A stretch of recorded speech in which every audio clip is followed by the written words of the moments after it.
Like a Virgin, Secrets They Won't Teach You at Business School by Richard Branson. Picture this. It's a Friday night in 1984. A man stumbles through his front door, exhausted, but buzzing with excitement. He's just pulled off the impossible, the very first flight of his brand new airline, Virgin Atlantic. We're talking about a total shoestring operation here. Just one leased Boeing 747, and a dream held together by pure stubbornness. But you know what? It actually worked. The flight from London to New York went off without a hitch. He's ready to pop some champagne with his family when he notices someone sitting on his doorstep. It's his bank manager. And this guy does not look like he's there to celebrate. He stands up and delivers the news, with all the warmth of an iceberg. The bank is pulling your funding. After this weekend, we're foreclosing on everything. Your house, your record label, your shiny new airline, game over. Can you even imagine? 1 minute you're on top of the world, and the next, you're staring into the abyss. For most people, this would be the credits rolling, the final chapter, the end. But the man at that door wasn't most people. He was Richard Branson, and this moment wasn't an ending.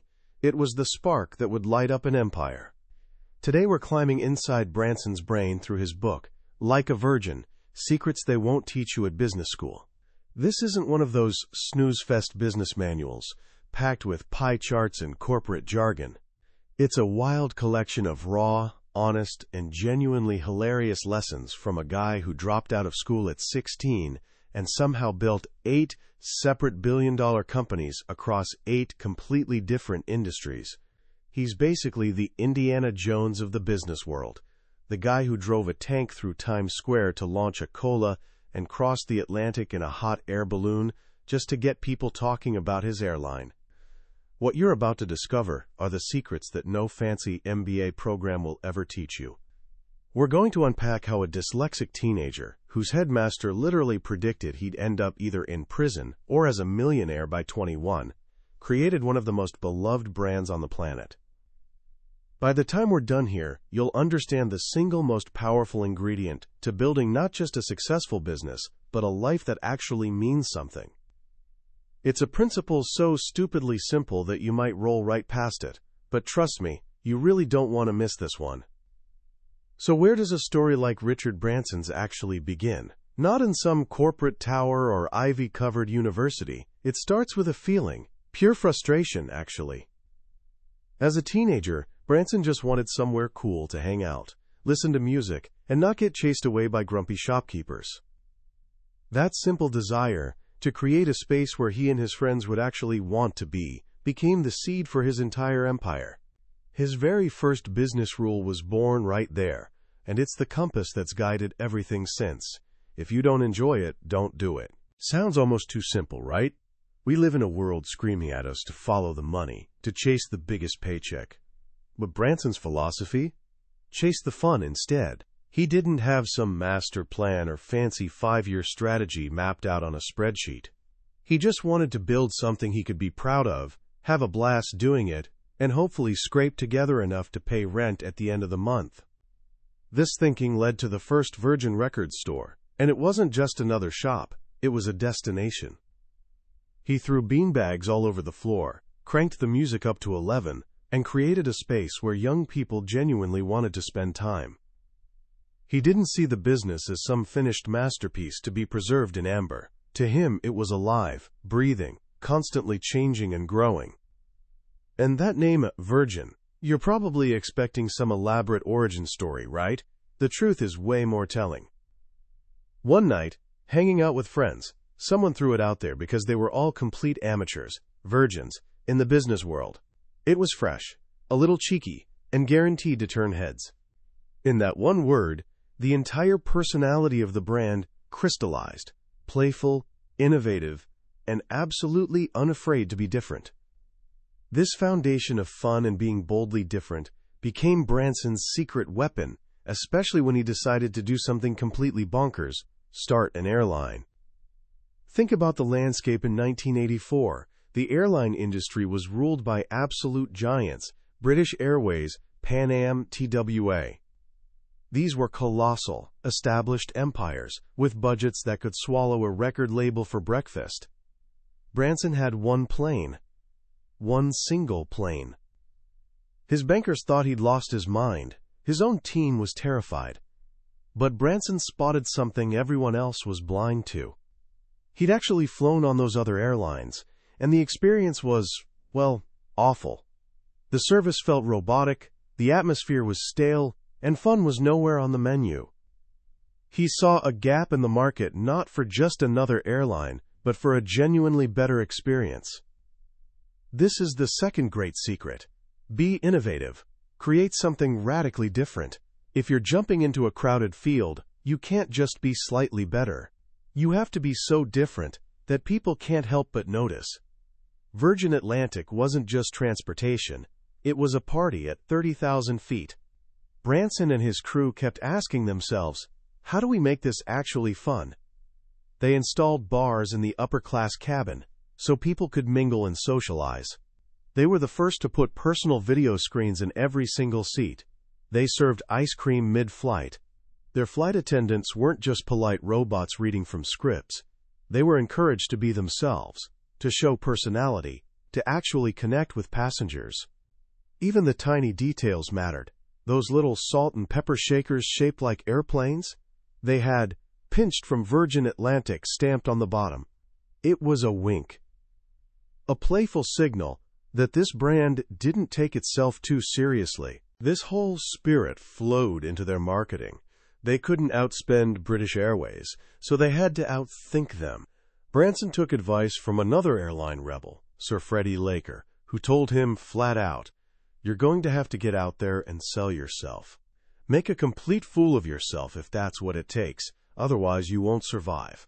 And make a fool of himself he absolutely did. He dressed up in ridiculous costumes for launch events, drove tanks down Fifth Avenue, attempted world records in hot air balloons and speedboats, always with that Virgin logo plastered everywhere for maximum visibility. When British Airways sponsored the London Millennium Wheel and famously couldn't get the thing to stand up on launch day, Virgin scrambled an airship overhead with a massive banner reading, "BA can't get it up." They stole every single headline that night. It was irreverent, it was bold, and it perfectly captured that David versus Goliath energy. This brings us right to the heart of Branson's entire philosophy. The one idea, he says, is the secret sauce behind all his success. When people ask him for the 3 most important words in business, his answer never changes. People, people, people. This isn't just some fluffy motivational poster slogan. It's a radical business strategy that flips conventional wisdom on its head. Most companies operate like a pyramid. Shareholders at the top, customers in the middle, employees at the bottom. Branson takes that pyramid and turns it completely upside down. At Virgin, employees come first, customers come second, shareholders come third. The logic is beautifully straightforward. If you genuinely take care of your people, if they feel happy, respected, and empowered, they'll take brilliant care of your customers. Happy customers become loyal customers who keep coming back. And that loyalty makes shareholders happy. It all starts with your team. They're not just a resource to be managed. They are the business. Branson famously says that a company is nothing more than a group of people. Virgin flies the same planes as their competitors. The difference? The people inside them. A genuine smile from a crew member, a sincere offer to help. That's what actually sets one airline apart from another. So how do you build this kind of culture? It starts with trust. Branson tells this powerful story from his Virgin Records days. Someone on his team got caught stealing boxes of records and selling them on the side. The standard playbook says fire him immediately, make an example. But Branson did something completely different. He called the young guy into his office, got him to admit what he'd done, gave him a severe warning, and then offered him a second chance. He told him that everyone screws up, and he expected him to learn from this mistake and get back to what he did best, finding new musical talent. That employee went on to discover Culture Club, one of Virgin's biggest selling acts of the entire 80s. Think about the ripple effect of that one decision. It sent a crystal clear message throughout the entire organization. This is a place that believes in second chances and in people's potential to grow. It creates a level of loyalty that money simply cannot buy. This trust also means empowering people to actually think for themselves. Branson has a deep hatred of rigid rules and scripts. When Virgin took over the struggling cable company NTL, they discovered customer service reps reading from scripts all day, sounding like malfunctioning robots. One of their first moves? Throw all the scripts in the trash. They told the team, "Your job is to solve the customer's problem. Use your judgment. Be human." It was about treating employees like actual adults and trusting them to do the right thing. There's this great story about a Virgin Atlantic agent at Newark Airport. An angry customer had missed his limo and was about to miss his flight. He was absolutely fuming. The agent took control of the situation. She apologized profusely, refunded his $70 taxi fare out of her own pocket, and rushed him through a staff lane to get him to the gate just in time. She transformed a complete disaster into a moment of incredible service. But here's where it gets interesting. When she told her supervisor what happened, instead of getting praised, she got chewed out for not getting a receipt for the taxi fare. That supervisor cared more about a rigid accounting rule than about an employee who just saved a valuable customer. When Branson heard this story, he made it a point to fly to Newark specifically to find that agent. He tracked her down, thanked her personally, made sure she got reimbursed, and celebrated what she'd done. The message was unmistakable. People come before bureaucracy. This is how you build a culture where employees actually feel proud to work. Branson calls it pride of association. There's nothing sadder, he says, than hearing someone apologize for where they work. When people are genuinely proud of their company, they become its most passionate advocates. To create this atmosphere, you need to be a leader, not a boss. So what's the difference? A boss, he argues, is an outdated concept. It's this old, militaristic image of someone barking orders from behind the lines. A leader, on the other hand, is right there on the front line with the troops. A leader doesn't just give commands. A leader listens. Lead by listening. This is another core Branson secret. He believes nobody has a monopoly on good ideas. He's famous for constantly being out in the field, talking to staff and customers, always with a notebook in hand. He'll walk through an airport, board a plane, and by the time he lands, his notebook is crammed with ideas and suggestions from crew members and passengers. He writes everything down, and more importantly, he actually acts on it. This makes people feel genuinely heard and valued. A good leader, he says, is also generous with praise. People absolutely flourish on genuine recognition. He rarely criticizes people publicly, believing that most of the time, people already know when they've messed up. Your job isn't to tear them down, it's to help them get back up and keep going. This leadership style requires a particular mindset, especially around a word that strikes fear into most business owners: failure. For Branson, failure isn't the opposite of success. It's a necessary stepping stone toward it. He learned this lesson early. When he was 13, he and a friend tried to grow and sell Christmas trees. They planted hundreds of seedlings, dreaming of all the money they'd make.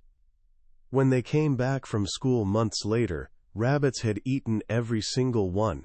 His next venture was breeding budgies. The birds multiplied so insanely fast that he couldn't possibly sell them all, and he had to leave his poor parents to deal with a rapidly expanding aviary. His mother eventually got so fed up that she just opened the cage door one day and let them all fly away.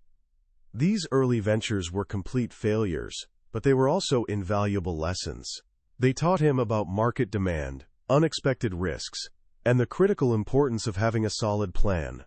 It's a philosophy he carried throughout his entire career. One of his most famous failures was Virgin Cola.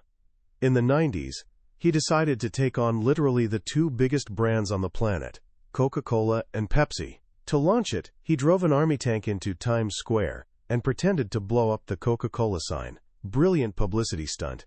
But the venture ultimately tanked. Why?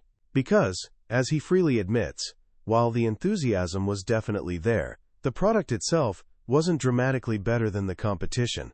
It was a humbling and expensive lesson, but one he doesn't regret for a second. He believes that if you're not making mistakes, you're not pushing hard enough. You're not testing boundaries. He says, the brave may not live forever, but the cautious do not live at all. This appetite for risk is one of his defining characteristics, but it's not reckless gambling. It's always balanced by another crucial principle: always protect the downside. This is a secret many aspiring entrepreneurs completely miss. Before you take a massive leap, you need to figure out your escape route. When he was negotiating to lease that first Boeing 747 for Virgin Atlantic, he was literally risking his entire Virgin Records empire. If the airline flopped, it could have brought everything crashing down around him. So he made a specific deal with Boeing. If the airline wasn't working after the first year, he could simply return the plane. That was his safety net. He was willing to risk the venture, but not everything he'd already built. It was a calculated risk, not a blind leap into darkness. He was prepared to fall, but he'd made sure he had a way to get back up. This approach, combining audacious ambition with careful planning, is what's allowed Virgin to spread into so many seemingly random industries. From records to airlines, from mobile phones to health clubs, and now even to space travel with Virgin Galactic. People constantly ask him what the connection is. How can one brand possibly stretch across so many different sectors? The answer, he explains, isn't about the specific product. It's about the underlying philosophy. The Virgin brand is essentially a guarantee. It guarantees you'll be treated well, you'll get quality at a fair price, and you'll probably have more fun than you expected. It's about identifying industries that have become lazy and complacent and shaking them up for the customer's benefit. Whether it's a bank, a train service, or a literal spaceship, the core values stay consistent. And this brings us to the final, and perhaps most meaningful evolution of Branson's thinking. As he's gotten older, his focus has shifted from just building businesses to using business as a genuine force for good in the world. He believes the old way of doing business, obsessing solely over profit, just isn't sustainable anymore. We're facing massive global challenges like climate change, poverty, and disease, and governments alone simply can't solve them. Entrepreneurs and business leaders need to step up and lead. He calls this new approach Capitalism 24,902, a reference to the circumference of Earth in miles. The concept is that every business, all around the globe, should have a purpose that goes beyond just making money. Doing good shouldn't be a side project or an afterthought. It should be woven into the very core of what a company does.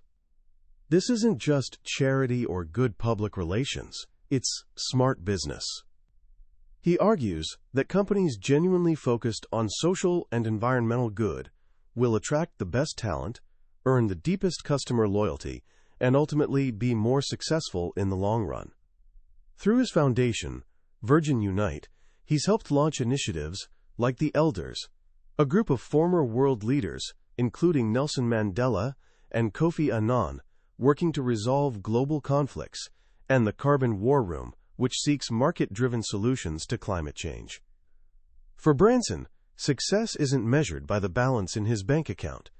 He once said, "If I go to a party, I see people, not bank statements, and I'd like to think that others feel the same about me." For him, true success is about whether you've created something you can genuinely be proud of, and whether you've made a real, positive difference in other people's lives. It's a journey that started with a simple desire for a fun place to listen to music and evolved into a global mission to actually change the world for the better. It's a powerful reminder that the biggest and most successful ventures often grow from the simplest and most human starting points: a passion for something you love, a burning desire to make things better, and the courage to say, "Screw it, let's do it." When we step back and look at the lessons from Like a Virgin, it's easy to get swept up in all the grand adventures, the balloons, the private islands, the actual spaceships. But if you strip all that flashy stuff away, you're left with a set of principles that are incredibly simple, deeply human, and genuinely powerful. The most striking lesson for me is how Branson completely redefines what a business is actually for. He teaches us that a business isn't some cold machine designed to print money. It's a collection of human beings coming together to create something valuable for other human beings. That's it. Everything else, the profits, the growth, the market dominance, is just a natural byproduct of getting that one fundamental thing right. His insistence on putting employees first is so counter to mainstream business culture, yet it makes perfect sense when you think about it. In a service economy, your people literally are your product. Their energy, their creativity, their genuine happiness, that's what customers are actually paying for. A business that treats employees as expenses to be minimized will always get beaten by a business that treats employees as its most valuable asset. And his philosophy on fun? It's not frivolous at all. It's a serious competitive advantage. Fun builds real camaraderie. It sparks creativity and innovation. It makes people actually want to show up to work. It creates an environment where people feel safe enough to take risks and make mistakes, which is exactly where all genuine innovation comes from. The business world is stuffed full of serious people who've forgotten how to find joy in what they do. Branson shows us that the most successful people are often both serious about their mission and joyful in their approach. So what can you, at 17, actually take away from all this? I think there are 3 simple actions you can start with right now, today. First, embrace your inner virgin, and I mean that in the business sense.